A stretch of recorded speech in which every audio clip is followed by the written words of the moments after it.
lost nearly 4 kilos.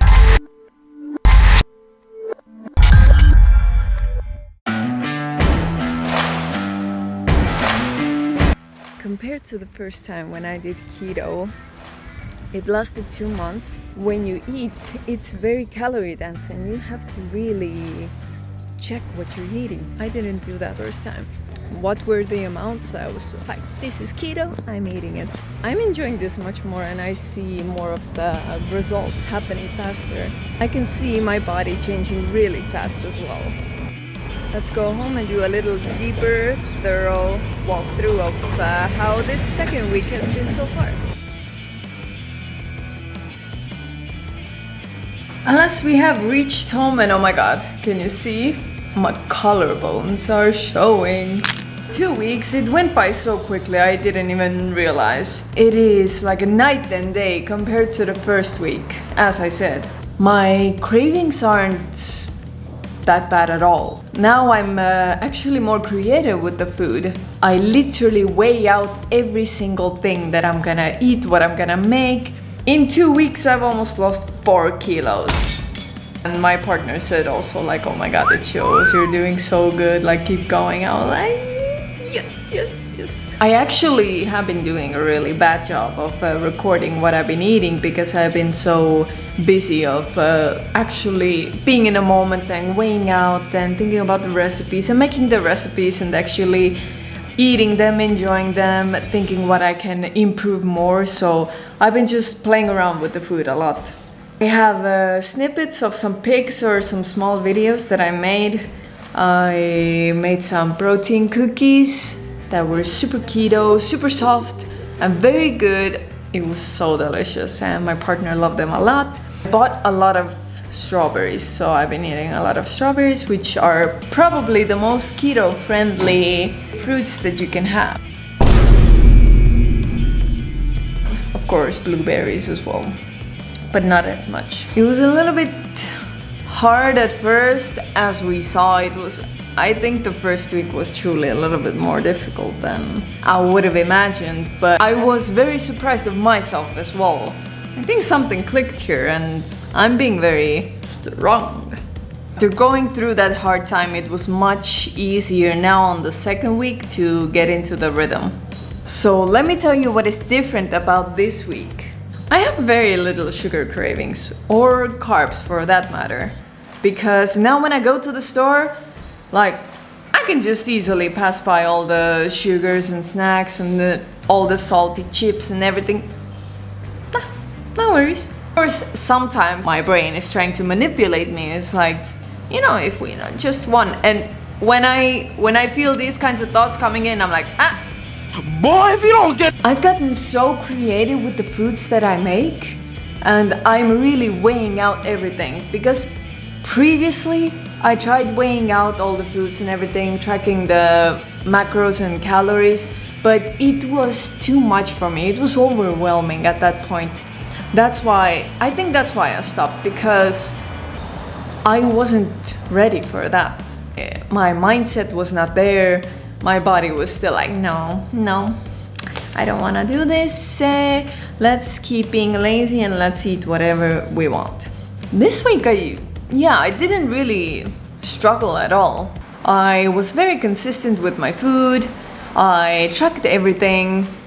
I'm so happy about ChatGPT existing because I didn't have to write everything down. I didn't have to calculate. I didn't have to take all this time to like do the math, you know.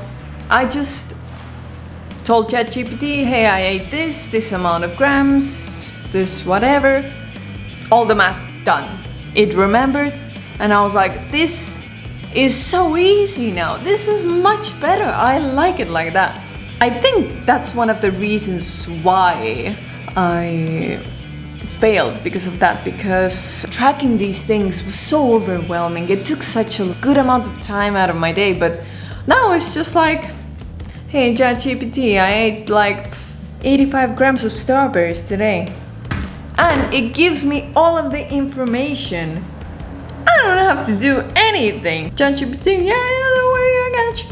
So I consider this new week, the second week, a much bigger win, because feels so good to be in control.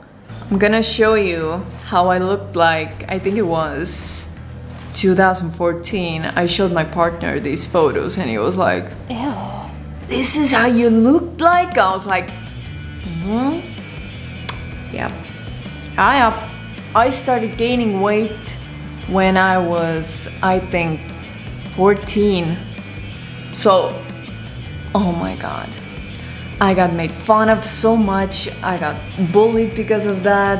At that time I had like a I don't give a fuck energy. So anyone that was like it went like right out the other ear because I couldn't care less. And because I couldn't care less and I was so defensive about how I looked, anything that came about my weight and what should I do, even if it was with good intent, it was the same. Went out the other ear. I was like, you do not come into my life to talk about my body and what should I do. Like, even though maybe it was a good intent and I just blocked it. I was like, no, do not even talk to me. This whole journey has been also such a mental one. If the 17, 18-year-old me could see the 29-year-old me right now, it would be like, I would say back in the day, I weighed 91, 92 kilos. Look at me. This is 92 kilos. Look at my face all like imploded. I'm very happy about where I am right now. On this week, foods that I ate were actually so much fun to make. I know I'm a really good cook. I can make so many good things. Just learning to make these kinds of foods that I can have control over is such a liberating thing. The way I've been thinking about food is much different. So these are the 3 tips that I have for you. I didn't feel the urge to eat something random because I always had something prepared for myself. One of the tricks of when you start doing keto, have your little snacks with you. There might come a point, yes, you can do the keto without watching the kilocalories, or you can do like I do, be on keto and watch the kilocalories. And for that, it's always necessary, if you were such a huge eater and you ate mindlessly, to have tiny little snacks with you all the time. And they should be good snacks, not like you go to the store and get a little protein bar. Like, no, that is not keto. You get like little nuts or something just to, when you start feeling the little boredom or the hunger, you eat those little nuts and you go about your day. I can't stress enough how much those saved me. I don't know if it's like a trick. Maybe it happened to me already previously because I was so determined to do this, but in the progress, I think I manipulated my own brain. In the sense that I noticed the first manipulation. I know the word manipulation sounds pretty bad, but yesterday in the store, I had some things to do the whole day. In the morning, I only had 100 grams of strawberries, and that was my whole day. During all of that time, I was hungry. Yes, I was hungry because obviously I was going on by strawberries only. I was in the store, my head was like, I'm so hungry, we need to eat something, we need to take this, we need to eat this. But I got it in my brain trying to convince me like, hey, let's think this quickly. Because it is the natural instinct. You get the first thing, but I told myself, you're fine, the food is coming, you handled all these hours without food, you can handle 1 hour more. And that's how I quieted the brain. And after when I got home, I made myself a small little carpaccio and it was perfect. Yes, the body screams out for hunger, but you can wait a little bit more. We are not dying, okay? And another trick was that because I kept my meals a little bit creative and different, I didn't take multiple hours to figure out, what am I gonna do? I felt like the other day I was like, want cookies. I went to ChatGPT. Hey, I want to make keto cookies. Do you have a recipe? Boom! Blew a whole recipe, everything for me. It was all done for me. Listen to your cravings. Let's say, because I was a big sweet and chips girl as well. The other day I was like, I kind of want chips. I made cheese chips. They were so close to the crunchy and satisfying thing that my brain wants to have. Salt and crunchiness can trigger dopamine release, giving you that this feels good sensation.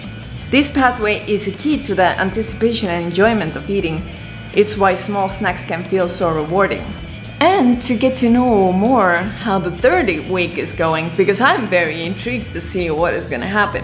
I know that some of the weight that I've lost is of course the water weight as well. The water weight is the first thing to go, and then the body starts burning the fat.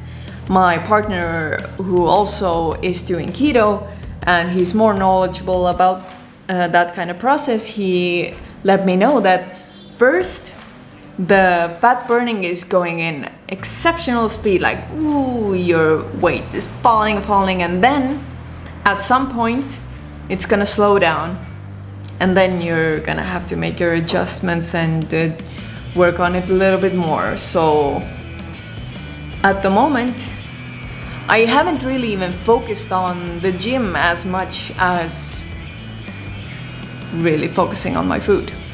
But there will come a point where we're gonna focus more on the gym, and then we're already naturally doing the food. When I started this journey, I wanted to master the food. It's like 70% diet, 30% working out. So the diet is always the one that makes or breaks. So if you're very intrigued like I am to see what week 3 has to offer, and what week 4 is gonna be like, clickety clack, then hit subscribe, hit the bell notification as well, so that every week when I post you can see how my body has evolved. Also, you can follow me on the other platforms, my TikTok, my Instagram. Let's see if I make it or break it. See you on week 3. Ciao, ciao.